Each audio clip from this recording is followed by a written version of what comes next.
명당 자리로 손꼽히는 땅입니다. 당시에 그 친일 반민족 행위를 통해서 누렸던 그런 부귀 영화 이것을 마치 상징하듯이 현재도 마찬가지로 죽은 민영은이 청주 시내를 살펴보고 있는 그런 형세다 이렇게 말씀드립니다. 민영은은 해방을 보지 못하고 1944년 사망했습니다. 후손들이 사후인 지난 1976년에 만든 커다란 비석에는 그의 친일 행적을 전혀 찾을 수 없었습니다.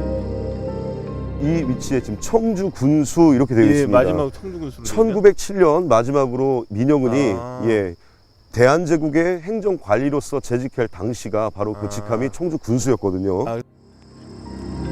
대한제국 시기 청주 군수를 끝으로 비석에는 더 이상의 내용은 적혀 있지 않았습니다.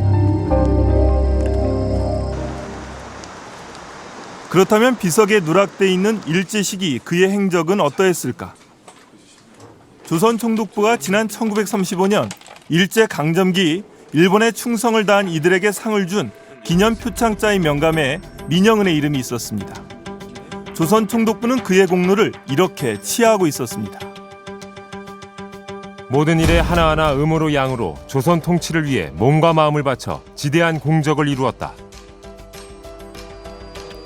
새로운 정부에 대해 무엇보다 이해가 깊고 통치상 온 힘과 마음을 다한 공적이 매우 현저하다.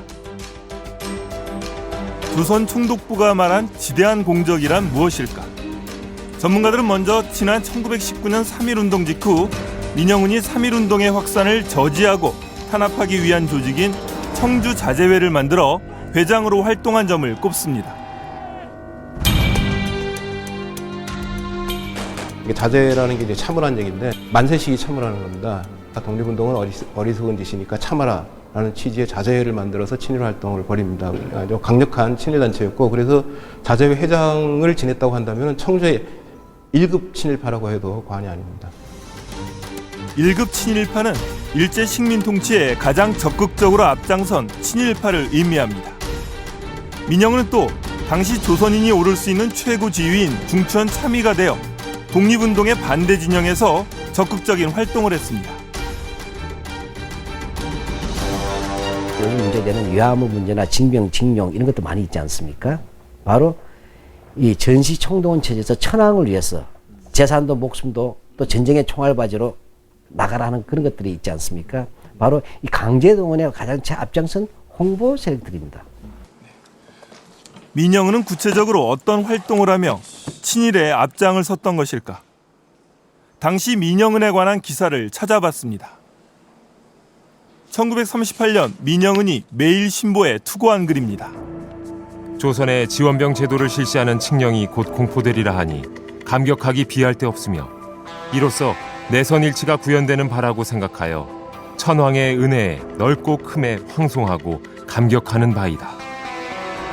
황국장병은 동양평화의 성전에서 분토하고 있는데 조선인은 병역의 의무가 없으므로 안이하게 방관하고 있어 무척 죄송스러웠는데 감격과 감회를 무어라고 말할 수 없다. 한 번뿐만이 아닙니다.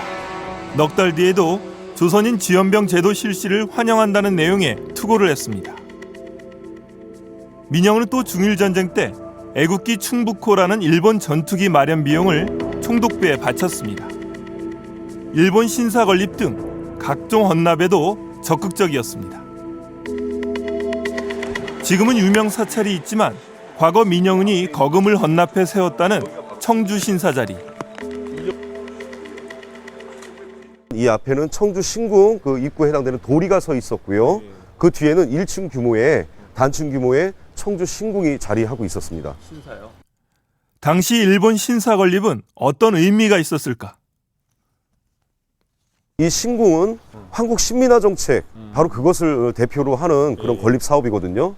지역 내 신궁 봉찬회라고 하는 조직을 만들어서 이 신궁 세우는 데 적극적으로 앞장을 섭니다. 조선 총독부는 식민 통치에 큰 공을 세운 공로자의 명감에 민영은의 모습을 이렇게 기술했습니다. 천황 주최 벚꽃놀이 잔치에 초대된 민영은은 천황의 은혜에 감격해서 울었다.